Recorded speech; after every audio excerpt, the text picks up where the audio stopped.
Minasan, konnichiwa. Jordan Ring desu. I'm going to be talking about Japanese input today. How to write in Japanese on your computer.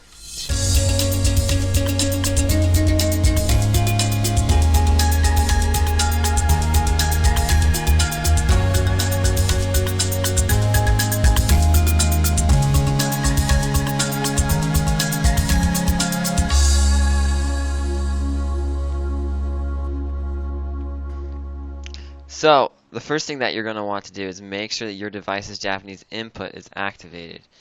And it looks like mine is. If you click the button down here, usually it looks like this, ENG, if you have the input on.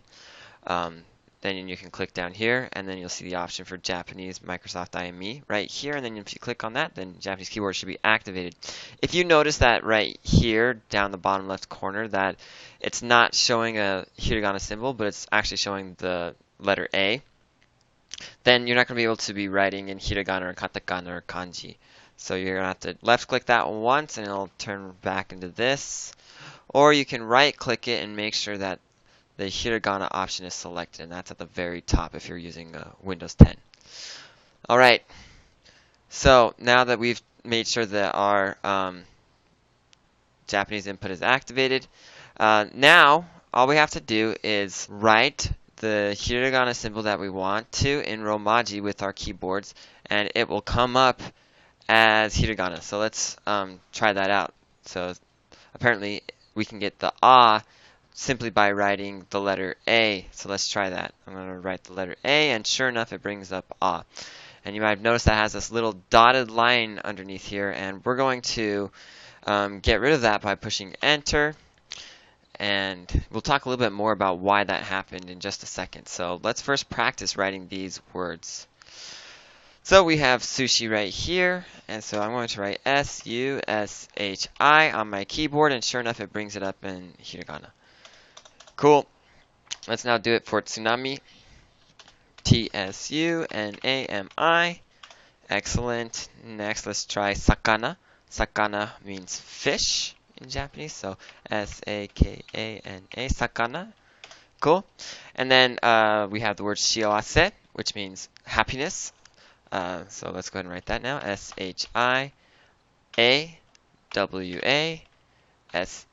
Shiawase.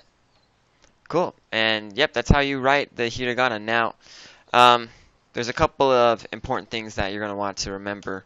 When the dotted line is underneath the hiragana that you've written, like this, shiawase, as you can see, this menu popped up with some kanji inside of it.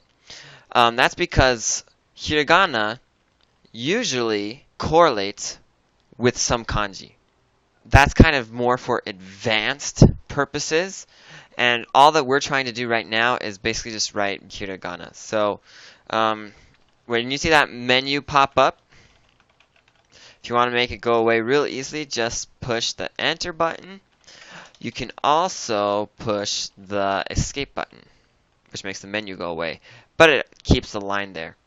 So now that we've talked about that, there are certain symbols that are worth mentioning. For example, the Japanese N sound. You have to actually push the N button twice in order to get that. Because if you just push it once, and let's say that you have a vowel coming after it, then you're going to get the symbol for na, when really what you wanted to write was ah. Now, you might not feel that this is like such a big deal, but like for example, everyone knows konnichiwa. Well, konnichiwa has a long n and a ni. So you're going to have to push K, O, N, N, and then N again to get the ni. So konnichi. Oh, and check that out. When we wrote that, the menu predicted that we were going to want to write konnichiwa, so we can just click that. And there we have konnichiwa. Alright. So as I said before, the spacebar's function is to find the kanji or katakana that correlates with the hiragana that you write. And since we are not yet studying kanji or katakana, please avoid pushing the spacebar. If you push it by mistake, delete what you've written and start over again. Okay, cool. See you next time.